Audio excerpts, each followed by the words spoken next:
రశ్మిమంతం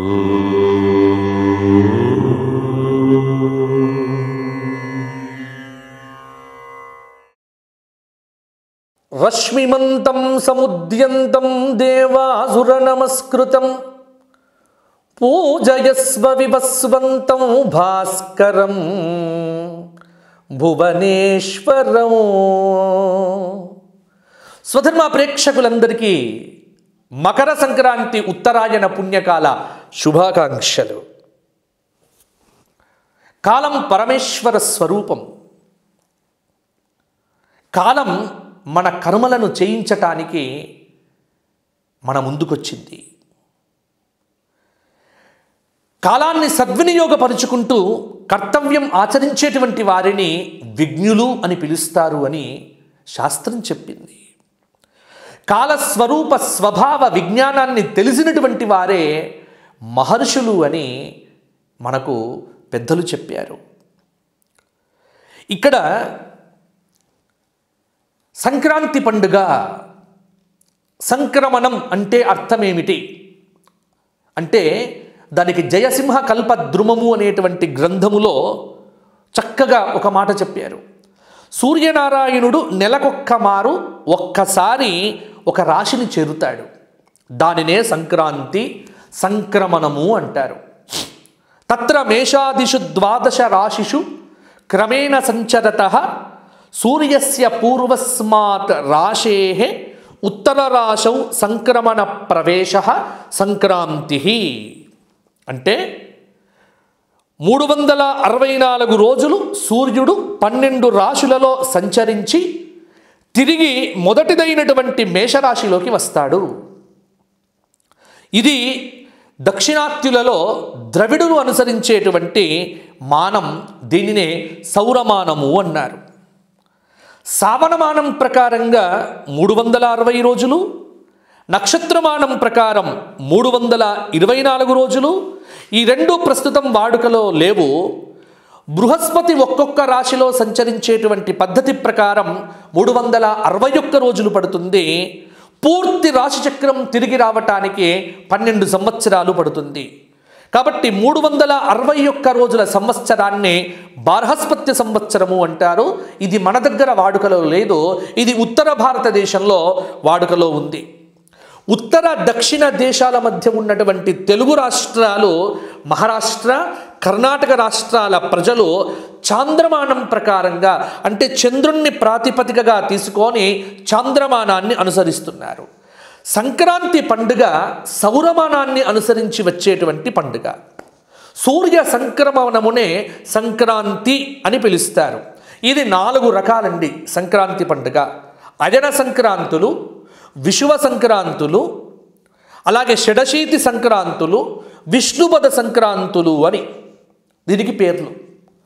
మకర, కర్కాటక సంక్రాంతులను అజన సంక్రాంతులు అని పిలుస్తారు. అలాగే ఏడాదికి అయనాలు 2. అది ఉత్తరాయణం ఒకటి, దక్షిణాయనం ఒకటి. మనకిప్పుడు మకర సంక్రమణంతో ఉత్తరాయణం అనేటువంటిది ప్రారంభమవుతుంది. కర్కాటక సంక్రమణంతో దక్షిణాయనం అనేటువంటిది ప్రారంభమవుతుంది. ఇప్పుడు ఈ సంవత్సరము సంక్రాంతి పండుగ ఎప్పుడు వస్తోంది, ఏమిటి అన్నటువంటి విషయాలను మనం ఇప్పుడు జాగ్రత్తగా పరిశీలన చేద్దాం. మకర సంక్రాంతి ఈ సంవత్సరం పుష్యమాస శుక్లపక్ష చతుర్థి ఉపరి పంచమి సోమవారం అంటే 15/1/2024 శతభిష నక్షత్రం, వరీయాన్ యోగము, భద్రకరణము, మకర లగ్నము. సూర్యుడు మకర రాశిలో 4:34 ప్రవేశించడం జరుగుతోంది. జ్యోతిష్శాస్త్ర ప్రకారంగా సంక్రాంతి పురుష లక్షణాన్ని మనకు శాస్త్రం చెప్పింది. ఈసారి సంక్రాంతి పురుషుడి యొక్క రూపము 3 శిరస్సులు, 2 ముఖములు, 4 నోర్లు, 3 కళ్ళు, వేలాడే చెవులు, ఎర్రటి దంతములు, క్రిందకు జారిన శరీర ఛాయతో పొడవైనటువంటి ముక్కుతో 8 బాహువులతో 2 పాదములతో 12 యోజనముల వెడల్పుతో 100 యోజనముల ఎత్తుతో సంక్రాంతి పురుషుడి యొక్క వర్ణన జ్యోతిష్శాస్త్రం చేస్తోంది. ఈ పురుషుడికి ఒక పేరు ఉంటుంది. ఈసారి వచ్చినటువంటి పేరు ఏమిటి అంటే ధ్వాంతుడు అన్నారు.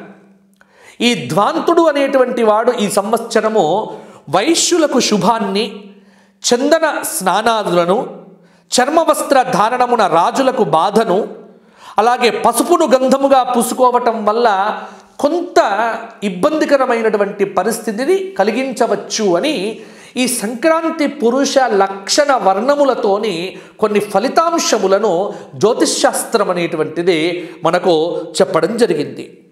కాబట్టి సంక్రాంతి పురుష లక్షణాన్ని బట్టి కొన్ని ఫలితములను మనం పంచాంగ పఠనంలో చాలా సందర్భాల్లో చెప్పుకొని ఉన్నాము. ఇక్కడ ఏమిటి అంటే ఈ సంవత్సరము సంక్రాంతి పురుషుడు ఈశాన్య దిక్కుకు ప్రయాణం చేయటం వల్ల తూర్పు దేశముల యందు కొంత అల్లర్లు జరిగే ఆస్కారం ఉంది అన్నారు.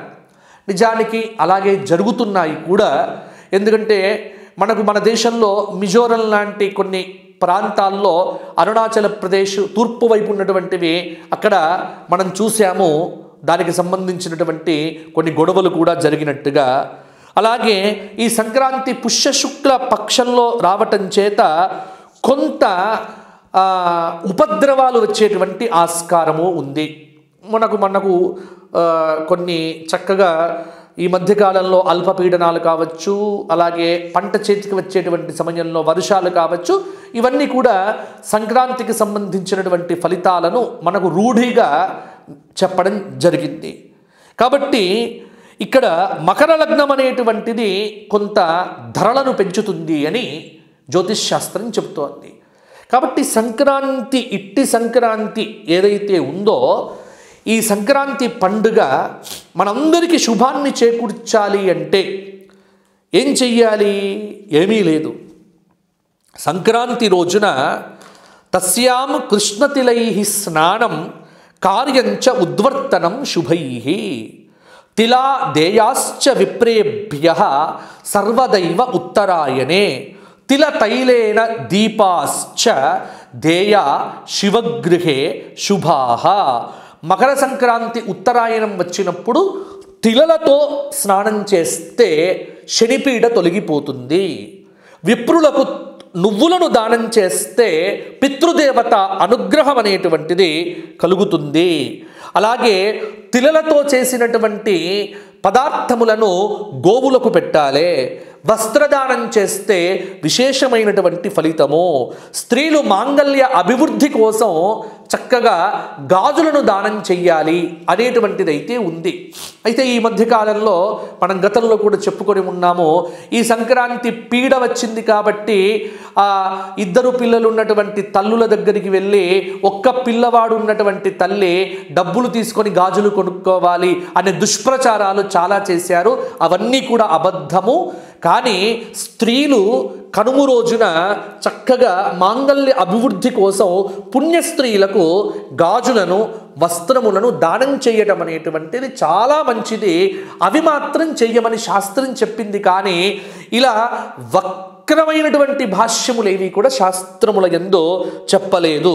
అలాగే సంక్రాంతి నాడు ఉదయమే లేచి స్నానం చేసి ఉపవాసం ఉండి సూర్య భగవానుడి యొక్క స్తోత్రపారాయణాలు సంక్రమణం రోజున చెయ్యాలి. ఆదిత్య హృదయ స్తోత్రము, సూర్యాష్టకము ఇవన్నీ కూడా చక్కగా చేసి సూర్యనారాయణుడికి అర్ఘ్యప్రదానం అనేటువంటిది చేసి ధూప దీప నైవేద్యములతో సూర్య భగవానుడిని అర్చిస్తే ఈ సంవత్సరమంతా ఆరోగ్యము, భోగభాగ్యాలు వృద్ధి పొందుతాయి అని మనకు సంక్రాంతి వ్రత విధానం అనేటువంటిది తెలియజేస్తూ ఉన్నది. అలాగే విష్ణు ధర్మోత్తర పురాణం అనేటువంటి పురాణంలో కూడా తథా సంక్రాంతౌ రామం దశరథాత్మజం, సంక్రాంతి రోజున రామరక్షా స్తోత్ర పారాయణం తప్పకుండా చెయ్యాలి. శ్రీరామ జయరామ జయ జయ రామ అనేటువంటి నామ జపము వీలైనంతగా చెయ్యాలి. ఈ రోజున సంక్రాంతి రోజున రామపూజ చేస్తే సమస్త సామ్రాజ్యములు పొందుతారు అనేటువంటి ఫలితం కూడా విష్ణు ధర్మోత్తర పురాణం చెప్పడం జరిగింది. సంక్రాంతి మొదటి రోజును భోగి అంటారు. పిల్లలకు భోగి పండ్లు పొయ్యటం అనేటువంటి ఆచారం తప్పకుండా ఉంది. కాబట్టి భోగి పండ్లు పొయ్యండి. పీడను తొలగింప చేసేవే భోగి పండ్లు. అలాగే ఇంట్లో ఉన్నటువంటి పీడను తొలగింప చేయటానికే భోగి మంటలు వేస్తారు. అలాగే భోగి రోజున ఆ ఆండాల్ తల్లి రంగనాథుడిని చేరి భోగభాగ్యములు పొందింది. కాబట్టే వైష్ణవ దేవాలయముల యందు ఈ భోగి రోజున చక్కగా గోదా రంగనాథుల యొక్క కళ్యాణం అనేటువంటిది చేస్తారు. 15వ తేదీ మకర సంక్రమణము, ఉత్తరాయణ పుణ్యకాలము. పితృతర్పణాలు చెయ్యటము, దానాదులు చెయ్యటము, నువ్వులతో స్నానం చేయటము, సూర్యనారాయణ అర్చన చెయ్యటము తప్పకుండా చెయ్యండి. గోధుమలతో పాయసం చేసి సూర్యనారాయణుడికి నివేదన చెయ్యండి. అలాగే తర్వాత వచ్చేటువంటి కనుము దినమున గోక్షేత్రంలో గోవులకు కడుపు నిండుగా ఆహారాన్ని పెట్టేటువంటి ప్రయత్నం చెయ్యండి. ఇది సంక్రాంతి ఆచరణ విధానం. కాబట్టి ఈ విధంగా ఈ సంవత్సరం సంక్రాంతి పండుగను చక్కగా జరుపుకోండి, ఆనందంగా ఉండండి. ఎటువంటి అపవాదులను నమ్మకండి. ఈ సంక్రాంతిని హాయిగా ఆచరించండి. ఇంకొక విషయం కూడా మీకు మనవి చేస్తున్నాను. మా స్వధర్మ గోక్షేత్రంలో కనుమ రోజున గోవులకు మేము పూజ చేస్తాము. ఎవరైనా భక్తులు స్వచ్ఛందంగా గోక్షేత్రానికి ఏదైనా ఇవ్వాలి అని అనుకుంటే కింద కనిపిస్తున్నటువంటి నెంబరుకు చక్కగా మీరు జీపే కానీ అలాగే ఫోన్పే ద్వారా కానీ అది ఎంతైనా మీరు ఇచ్చేటువంటి ద్రవ్యము కనుమ రోజున గోక్షేత్రంలో గోవులకు ఆహారం అనేటువంటిది పెట్టడం జరుగుతుంది. కాబట్టి గోక్షేత్రంకు సంక్రాంతి పర్వదినాన్ని పురస్కరించుకొని ఎవరైనా గోక్షేత్రానికి సంబంధించి ఏదైనా ఇవ్వదలుచుకుంటే నిరభ్యంతరంగా ఇవ్వవచ్చు. కాబట్టి గోక్షేత్రానికి సంక్రాంతి పర్వదినాన్ని పురస్కరించుకొని దానం ఇవ్వండి అని కూడా మీకు చెప్తున్నాను. అది స్వచ్ఛందంగా ఎవరైనా ఇస్తే అది గోక్షేత్రంలో వినియోగించడం జరుగుతుంది. అందరికీ మకర సంక్రాంతి శుభాకాంక్షలు, ఆశీస్సులు.